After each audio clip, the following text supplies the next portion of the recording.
예배 가운데 말씀을 준비하면서 참 많은 생각도 하고 노력을 합니다. 성도들이 은혜 받고 기뻐하는 장면을 막 머릿속으로 떠올리죠.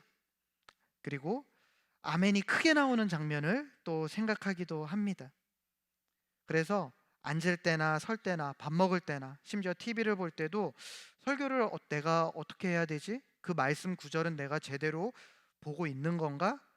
생각하기도 하고 또 시간을 내서 기도하기도 합니다. 그러면서 또 떠오르는 것들이 있으면 그때그때 기록도 하고 몇 번을 더 보고 수정을 하고 이런 과정을 끊임없이 반복합니다. 심지어 오늘 아침에 올라오기 전에도 다시 원고를 보면서 혹시 내가 잘못 본 부분이 있는가 또 고민하면서 전체를 훑어보기도 했습니다. 그런데 때로는 우리가 이런 아무리 노력을 해도 우리의 삶 가운데 절대로 넘을 수 없을 것 같은 현실의 벽을 마주하기도 하죠. 예를 들면 제가 아무리 노력해도 우리 이 예배당에서 성도들의 아멘 소리가 크게 나는 장면을 볼 수 없을 거다라고 하는 현실과 같이 말입니다. 제가 몇 번 설교를 했고 많은 설교를 들었는데 한 번도 저희는 예배당에서 아멘 하고 크게 소리치는 것을 저는 본 적이 없어요. 그래서 내가 상상으로는 정말 꿈꿉니다. 성도들이 아멘 하는 것을. 하지만 올라오면 받아들입니다. 저 끄덕임이 아멘이겠거니, 저 펜이 움직이는 손이 아멘이겠거니 라고 말입니다. 우리가 사실은 제가 이렇게 웃으면서 넘을 수 없는 벽이라고 얘기했지만 실제로도 그렇죠. 흙수저가 가진 경제적인 한계, 아니면 학연이나 지연, 혈연 하나 없는 사람이 고군분투하는 것, 선천적으로 약함을 가지고 태어난 사람의 그 육신의 한계, 사실 이런 것들은 우리가 어떻게 한다고 해서 하루아침에 달라지지 않습니다. 우리가 가진 힘을 다해서 노력을 해도 쉽게 변하지 않는 것, 이 세상에는 실제로 존재합니다. 그럴 때 우리는 어떻게 합니까? 그 상황을 뒤집을 강력한 복을 원하죠. 내가 이렇게 됐으면 좋겠다 라고 하는 것을 꿈꾸며 제발 나에게 그런 일이 있기를 갈망합니다. 우리가 상황이 놀랍게 뒤집히는 경우를 말할 때 종종 쓰는 표현이 있습니다. 바로 구회 말 역전 말루 홈런입니다. 제가 지난번 마지막으로 이 강대상에 섰을 때 그 야구에 대한 것이 한참 이슈가 됐었고, 그 야구에 대한 부분 때문에 중압감을 받기도 했었으니까 어차피 이렇게 된 거 계속해서 야구로 이야기를 풀어가 보도록 하겠습니다. 우리 한번 상상해 봅시다. 야구에서 9회 말입니다. 근데 내가 응원하던 팀이 3점 차로 지고 있습니다. 어떨까요? 대부분의 사람들은 그 정도면 졌다고 생각을 할 겁니다. 어떤 사람들은 그래서 짐을 싸서 나가기도 합니다.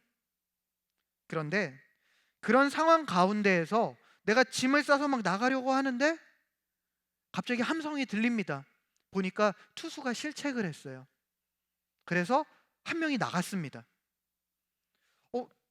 지금 타자가 절대로 나갈 수 없는 정말 못 치는 타자인데 운이 좋아서 나갔어요. 그리고 나서 또 하고 에이 아니야 그래도 그 다음에 더 못 치는 타자니까 나가려고 그러는데 이번에는 공에 몸을 맞았어요. 그래서 나갑니다. 이런 우연이 막 쌓여서 만루가 됐어요. 근데 기대하지 않았던 타자가 타순에 서서 딱 쳤는데 갑자기 땅 소리가 나더니만 공이 담장을 넘어갑니다. 3점 차였어요. 어떻게 됐죠? 역전됐습니다. 여러분 한번 이런 상황을 생각해 보십시오. 얼마나 짜릿합니까? 진 줄 알았던 게임이 놀랍게 뒤집히는 겁니다. 그런데 이런 놀라운 역전이 우리의 인생에서 펼쳐진다면 어떨까요? 내가 정말 사업이 너무 힘들었는데 길을 가다가 넘어져 있던 노신사를 일으켜 드렸습니다. 근데 그분이 알고 보니까 내 사업을 도와줄 수 있는 업체의 회장님이에요. 내가 돈이 너무 필요했는데 지나가다가 이벤트로 막 나눠주는 종이를 받았는데 보니까 1등에 당첨된 로또입니다. 여러분, 이런 일이 생기면 여러분 어때요? 상상만으로도 사실 우리의 입이 올라가지 않습니까? 저는 항상 꿈꿉니다. 이런 일이 내 삶에 일어나기를. 내가 설교하고 돌아섰는데 그 다음날 봤는데 유튜브에서 설교의 조회수가 폭주를 있다거나, 이런 것들 보다는 사실 로또를 더 원하기는 하지만, 정말 꿈꿉니다. 하지만 사실 현실에서는 그런 일이 쉽게 일어나지 않죠. 그리고 설사 일어난다고 해도 꼭 내 일이 아니라 내 옆에 사람의 일로 일어납니다. 그래서 사람들이 어떻습니까? 그런 것들을 다 원하지만 실상은 그런 이야기를 담고 있는 드라마나 영화들을 보면서 대리만족을 느낍니다. 자, 여러분, 이런 상황 가운데 그러면 우리는 소망이 없을까요? 그저 차디찬 현실 가운데 넘을 수 없는 벽이 있는데 그거 외면하고 드라마, 영화 보면서 그저 대리만족을 하는 것밖에는 우리가 할 수 있는 게 없을까요? 당연히 아닙니다. 절대로 그렇지 않습니다.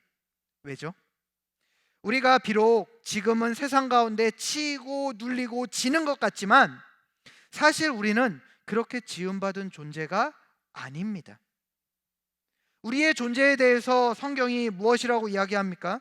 우리 창세기 1장 27절에서 31절을 함께 보도록 하겠습니다. 창세기 1장 27절에서 31절은 우리를 이렇게 이야기합니다.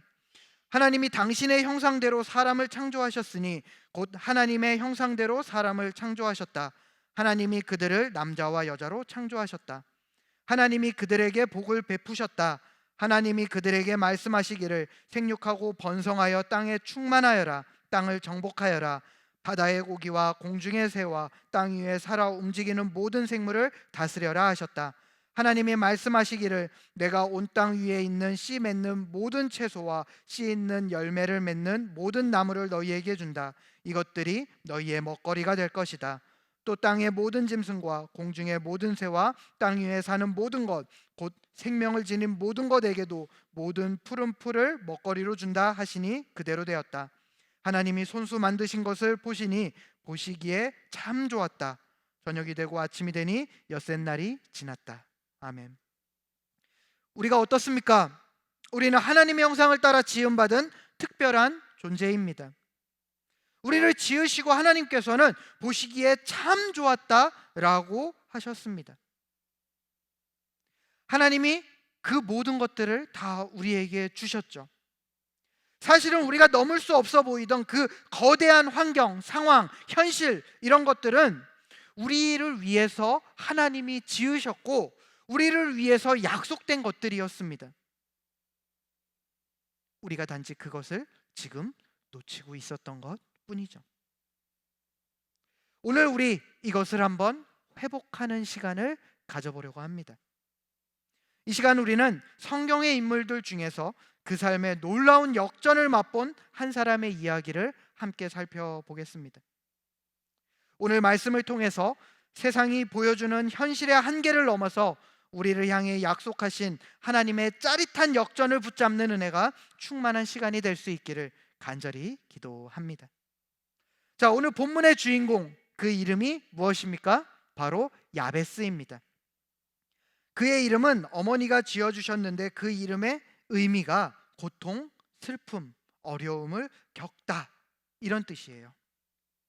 슬픔으로 그를 수고로이 나왔다고 해서 그 이름을 그렇게 지었다고 합니다. 보통 이름이라고 하는 것은 그 사람의 인격과 미래를 상징합니다. 그렇기 때문에 이름을 지을 때 그 아이가 어떻게 자랐으면 좋겠다는 소망을 담아서 이름을 짓죠. 저희 아이들의 이름은 저랑 아내가 상의를 해서 지었어요. 그 짓는데 정말 많은 시간을 들였습니다. 처음 아이를 갖고 그 아이가 자라면서 계속 고민을 했어요. 어른들에게도 여쭤보기도 했고요. 그러면서 어떻게 하면 우리 아이의 이름이 정말 좋은 이름으로, 정말 그 이름의 뜻을 가지고 그 이름대로 살아갈 수 있을까를 고민하고 기도했습니다. 그래서 지은 이름이 은우, 은찬, 은결입니다. 은우는 은혜 넉넉할 우, 은혜가 넉넉해서 다른 사람들의 근심을 안아줄 수 있는 그런 사람이 됐으면 좋겠다. 은찬이는 은혜 이을찬, 그 넉넉한 은혜를 이어줄 수 있는 사람이 됐으면 좋겠다. 그리고 은결이는 은혜 맺을 결, 그 은혜의 결실을 맺을 수 있는 아이가 됐으면 좋겠다라는 그 바람으로 기도하면서 그 이름을 지었죠. 사실 우리가 우리의 자녀들의 이름도 다 이렇게 고민을 하면서 지었을 것입니다. 그렇기 때문에 사실 우리가 일반적으로 생각을 해보면 그의 어머니가 자녀의 이름을 고통, 고난이라는 뜻의 야베스로 지었다고 하는 것, 이것은 우리가 쉽게 이해가 되지 않는 결정입니다. 하지만 이것은 동시에 그만큼 그 야베스라는 사람이 태어나고 자라나는 과정이 결코 쉽지 않았다고 하는 것을 우리에게 보여주고 있는 것이죠. 그런데 여러분 어떻습니까? 야베스의 삶은 그의 이름처럼 고통스러웠나요? 아닙니다. 그의 삶은 이름처럼 고통과 슬픔으로만 얼룩져 있지 않았습니다. 오히려 성경은 그의 삶이 복으로 가득 찬 인생이었음을 우리에게 증거합니다. 오늘 본문 10절입니다. 오늘 본문 10절에 이렇게 기록을 합니다. 야베스가 이스라엘 하나님에게 나에게 복의 복을 더해 주시고 내 영토를 넓혀 주시고 주님의 손으로 나를 도우시어 불행을 막아 주시고 고통을 받지 않게 하여 주십시오 하고 간구하였더니 하나님께서 그가 구한 것을 이루어 주셨다. 사랑하는 여러분, 오늘 본문 가운데 야베스가 그의 삶을 통해서 복을 가득 누릴 수 있었던 이유 무엇인지 발견하셨습니까? 그것은 바로 하나님께서 그의 기도를 들어주셨기 때문입니다. 야베스는 하나님께 나의 삶에 복의 복을 더하여 주시고 내 영토를 넓혀 주시고 주님의 손으로 나를 도우시어 불행을 막아 주시고 고통을 받지 않게 해달라고 구했습니다. 그리고 하나님께서 그러한 그의 기도를 들어주신 것이죠. 여러분은 만약에 하나님 앞에 무엇인가를 구했는데 하나님이 다 들어주신다면 어떤 것을 구하고 싶으십니까? 돈입니까? 건강입니까? 아니면 명예입니까? 한때 우리나라에서 이 야베스의 기도가 엄청 유행했던 시절이 있었어요. 그래서 찬양도 야베스의 기도라는 찬양이 엄청 많이 나왔고요. 설교도 사실 이런 설교들이 쏟아졌던 시절이 있었습니다. 그 이유가 무엇이죠? 이 땅에서 잘 되는 복을 하나님께 구했는데 하나님이 들어주십니다. 하나님이 나의 필요를 채워주셨어요. 이 얼마나 매력적입니까? 그래서 사람들이 저마다 하나님 앞에 부르짖으면서 야베스가 받았던 그 복 저도 주세요. 땅도 주시고요, 돈도 주세요. 하나님, 저의 문제가 해결돼서 제가 고통받지 않게 해주세요. 저를 이 땅에서도 잘 되게 해주세요. 이런 기도를 엄청 드렸어요. 저도 했습니다. 하나님, 저도 돈 좀 주세요. 제가 좋은 직장 들어가서 돈 많이 벌어서, 그때는 제가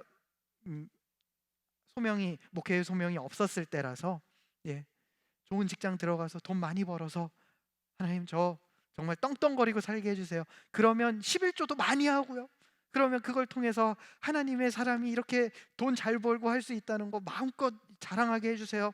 제가 그렇게 기도했었어요. 그런데 사실 이런 기도는 야베스가 받은 그 복을 완전히 오해한 잘못된 기도였습니다. 오늘 본문을 포함한 역대상이라고 하는 성경은요, 바벨론 포로에서 돌아온 이스라엘 백성들을 위해서 쓰여졌습니다. 당시 이스라엘 백성들은 모든 것을 잃고 절망 가운데 있었습니다. 그런 그들에게 왜 저자는 긴 족보를 통해서 무언가를 말하려고 했을까요? 사실 우리가 보던 그 야베스의 기도가 나오는 데에도 앞뒤로 그 계속 족보가 쫙 펼쳐지거든요. 그것은 하나님은 여전히 당신의 백성을 기억하신다, 그리고 하나님의 약속은 계속 이어진다라는 것을 그 끊이지 않는 사람들의 목록을 통해서 깨닫게 하려고 하셨던 거예요. 그리고 무엇보다 그 긴 족보 가운데 야베스의 기도가 등장하는 이유는 단순히 그가 하나님께 기도해서 복을 받았다라는 것을 보여주기 위한 것이 아니라 복 주시는 분이 하나님이고 하나님이 곧 복이며 그 하나님이 구원자다라고 하는 것을 그들에게 보여주기 위함이었습니다. 즉 야베스의 기도는 절망 가운데에서도 하나님께 나아가는 자에게는 하나님이 응답하시니 여러분은 하나님의 약속을 붙잡고 계속해서 걸어가십시오 라는 격려가 담겨 있는 성경입니다. 야베스는 태생적인 고통이나 슬픔, 현재의 환난, 근심 이런 것 등에 굴하지 않았습니다. 그렇다고 해서 그 문제들을 자신의 힘으로 해결하려고 헛된 힘을 쓰지도 않았습니다. 그저 그 모든 문제를 가지고 하나님 앞에 나아갔습니다.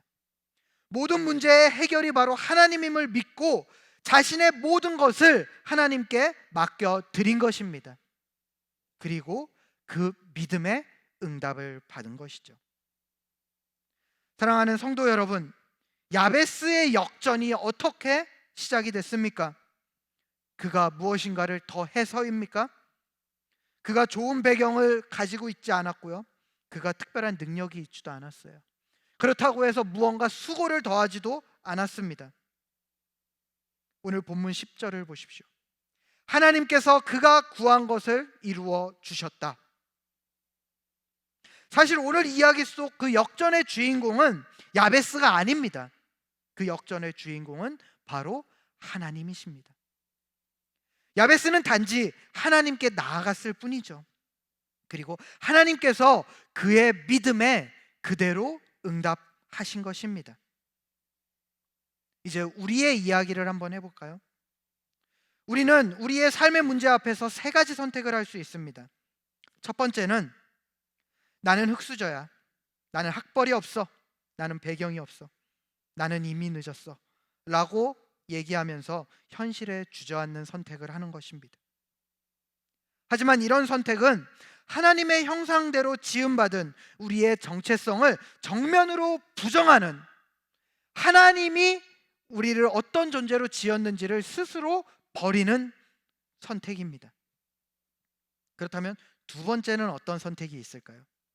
그것은 끝없이 자기를 개발하고 성공만을 목표로 삼고 비교와 경쟁의 삶 속에서 몸과 마음을 던져 내가 내 힘으로 이 상황을 극복해 보겠다라고 하는 선택입니다. 그런데 여러분, 사실 우리는 이러한 선택의 끝을 너무나도 잘 알고 있습니다. 내가 내 힘으로 바꿀 수 없는 그 환경을 바꾸려고 달리면 어떻게 됩니까? 결국에는 번아웃이 옵니다. 그 끝에는 좌절과 공허가 찾아오게 되죠. 왜요? 전제가 뭐였죠? 넘을 수 없는 벽이었기 때문입니다. 우리가 넘을 수 있는 벽이면 그건 우리에게 고난이라고 얘기하지 않아요. 문제라고도 이야기하지 않습니다. 그럼에도 불구하고 우리가 그 넘을 수 없는 것들을 스스로 넘으려고 한다는 것, 그것은 하나님 없이도 내가 뭔가를 하겠다라는 엄청난 교만이고 착각입니다. 세 번째, 이제 우리에게 남은 선택이 있습니다. 그것은 바로 그 상황을 바꿀 수 있는 존재에게 상황과 환경을 온전히 맡기는 것입니다. 이것이 바로 야베스와 같이 복 주시는 분이 하나님이심을 믿고 하나님 앞에 나아가는 선택이죠.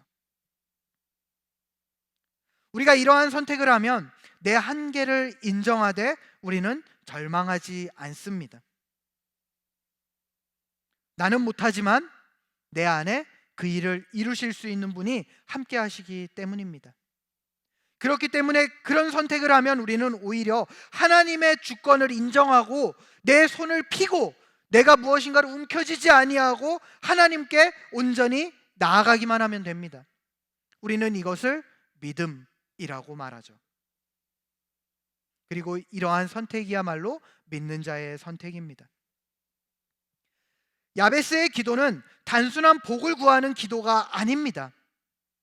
하나님을 주로 고백하며 자신의 모든 것을 주께 맡기는 하나님 백성의 믿음의 본보기입니다.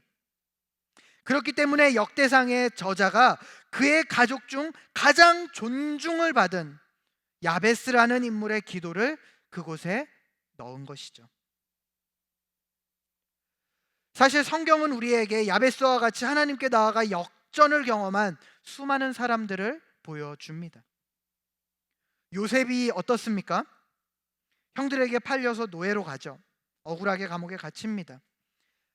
그런데 그 절망적인 상황 가운데 하나님의 손을 붙잡은 그를 하나님께서는 애굽의 총리로 세우세요. 창세기 50장 20절에 요셉은 이렇게 말했습니다. 형님들은 나를 해치려고 하였지만 하나님은 오히려 그것을 선하게 바꾸셔서 오늘과 같이 수많은 사람의 생명을 구원하셨습니다. 또 누가 있습니까? 다윗 한번 생각해 볼까요? 사실 그는 막내 아들이었고요. 그저 들판에서 양을 치던 작은 자였습니다. 그런데 그런 그가 믿음으로 골리앗을 해치웠고요. 그런 그가 이스라엘의 왕이 되었습니다. 다윗이 훗날 시편 23편에서 이렇게 고백합니다. 주님은 나의 목자시니 내게 부족함이 없어라. 우리 조금 구약 말고 신약으로 와볼까요? 베드로는 어떨까요? 예수님을 3번이나 부인한 실패자. 사실 정말 부끄러운 자였습니다. 그런데 그를 주님이 찾아오셨고요. 그에게 성령이 임하자 어떤 일이 벌어집니까? 3,000명을 회심시키는 설교자이자 초대교회의 위대한 지도자가 되는 것입니다. 자, 그리고 무엇보다 우리가 보아야 할 역전의 주인공 누구죠? 바로 예수 그리스도입니다. 십자가에서 찢기고 밟히고 처참하게 죽었습니다. 그런데 어떤 일이 벌어집니까? 사흘 만에 부활하셔서 사망 권세를 이기는 놀라운 역전을 이루셨습니다. 그리고 우리에게 말씀하십니다. 나를 통하여 너에게도 그 놀라운 역전이 이루어지리라. 이 얼마나 놀랍고 위대한 역전의 이야기입니까? 십자가야말로 인류 역사상 가장 위대한 역전입니다. 사랑하는 여러분, 주저하고 포기하면 끝이죠. 그러나 믿음으로 하나님께 그 문제를 우리가 가져가면 거기서부터 시작이 됩니다. 우리는 절망 끝에서 마주한 그 시작을 구원이라고 말하죠. 내 삶에서 절대로 이룰 수 없고 절대로 나의 힘으로는 넘길 수 없는 문제들로부터의 자유, 그것이 바로 구원입니다. 사랑하는 성도 여러분, 오늘 이 시간 여러분은 어떤 문제 앞에 서 계십니까? 어떤 절망적인 문제들이 여러분의 발을 붙잡고 여러분들이 걸어가는 것을 막고 있습니까? 경제적인 어려움입니까? 건강의 문제입니까? 관계의 상처입니까? 자녀의 문제입니까? 사업의 위기입니까? 아니면 미래에 대한 불안입니까? 이 시간 제가 여러분에게 묻고 싶습니다. 그 문제를 해결하기 위해서 여러분은 지금 무엇을 의지하고 계십니까? 혹시 사람을 의지하신다면, 혹시 돈을 의지하신다면, 아니면 여러분의 경험과 능력, 지위와 어떤 다른 것들을 의지하신다면 지금 내려놓으십시오. 그것들은 여러분을 진정으로 자유하게 하지 않습니다. 그것들은 여러분들을 구원하지 못합니다. 이 게임에서 여러분들을 역전할 수 있게끔 만들어주지 못합니다. 우리는 그 문제를 가지고 야베스처럼 하나님께로 나아가야만 합니다. 야베스는 자신의 이름이 주는 그 저주 같은 운명 앞에서 세상이 제시하는 해결책을 찾지 않았습니다. 그는 자신의 힘을 더하거나 세상의 어떤 것을 의지하는 대신 오직 하나님께로 나아갔습니다. 예수님께서 마태복음 5장 3절에서 이렇게 말씀하십니다. 마음이 가난한 사람은 복이 있다. 하늘나라가 그들의 것이다. 그렇습니다. 우리가 나의 한계, 나의 부족, 내가 넘을 수 없는 절대로 큰 그 문제들 앞에서 철저하게 가난한 자세로 엎드려 하나님을 의지하며 나아갈 때, 주님, 내가 굶어 죽겠습니다. 이 문제로 인해서 나에게는 정말 소망이 없습니다. 하나님, 도와주세요.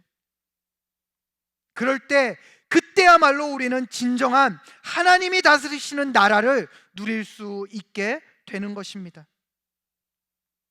여러분, 잠깐 지나갔는데 오늘 말씀에 있던 그 작은 제목 혹시 보셨나요? 우리 제목 잠깐만 띄워주시겠어요? 예, 저기 밑에 뭐라고 쓰여 있습니까? 작은 글씨로. 사람의 끝자락에서 시작되는 하나님의 일입니다. 야베스의 역전이 언제 시작되었습니까? 그가 자신의 이름이 주는 한계를 인정하고 그 상황 그대로 하나님께 나아갔을 때입니다. 사도 바울은 고린도후서 12장 10절과 빌립보서 4장 13절에서 이렇게 고백했습니다. 화면이 꺼져서 제가 읽겠습니다. 혹시 말씀 띄워주실 수 있으세요? 고린도후서 12장 10절과 빌립보서 4장 13절입니다. 예, 알겠습니다. 제가 읽겠습니다. 이게 클라이막스였는데요. 같이 읽는 게 어쩔 수 없죠. 고린도후서 12장 10절은 이렇습니다. 내가 약할 그때에 오히려 내가 강하기 때문입니다. 그리고 빌립보서 4장 13절은 나에게 능력 주시는 분 안에서 나는 모든 것을 할 수 있습니다 라고 바울은 고백합니다. 여러분, 우리의 약함이 문제가 아닙니다. 우리의 한계도 문제가 아닙니다. 진짜 문제는 우리가 그 약함과 한계를 가지고 어디로 나아가고 있느냐입니다. 우리가 세상으로 나아가거나 자기 자신에게로 나아가면 우리는 결코 그 문제를 이길 수 없습니다. 하지만 우리가 하나님께 나아가면 그 문제는 더 이상 문제가 아닙니다. 야베스는 하나님께로 갔습니다. 그리고 하나님께서 그에게 응답하셨습니다. 이것이 바로 하나님 백성 된 우리에게 주어진 진짜 복인 것입니다. 여러분, 여러분의 9회 말 3점 차 패배와 같은 그런 상황은 지금 무엇입니까? 중요한 건 몇 회 말이냐, 몇 점 차냐 라고 하는 것이 아니에요. 누가 그 타석에 서 있느냐입니다. 우리가 타석에 서면 삼진입니다. 세상에 그 어떤 잘난 사람을 갖다 놔도 결과는 삼진입니다. 하지만 그 문제의 타석에 하나님이 쓰시면 바로 역전 만루 홈런을 우리는 경험할 수 있게 되는 겁니다. 우리가 우리의 타석을 하나님께 내어드리면 야베스가 그의 이름의 저주를 깨고 일어났듯이 우리도 우리의 한계를 깨트리는 하나님을 경험하게 됩니다. 역전주자 하나님, 그분은 지금도 살아서 우리와 함께하고 계십니다. 하나님께서는 우리의 끝자락에서 새로운 시작을 만들어 내십니다. 지금 여러분이 있는 곳이 가장 끝이라고 생각하십니까? 진짜 절망이라고 생각하십니까? 그렇다면 이제는 우리가 우리의 타석을 하나님께 내어드릴 때입니다.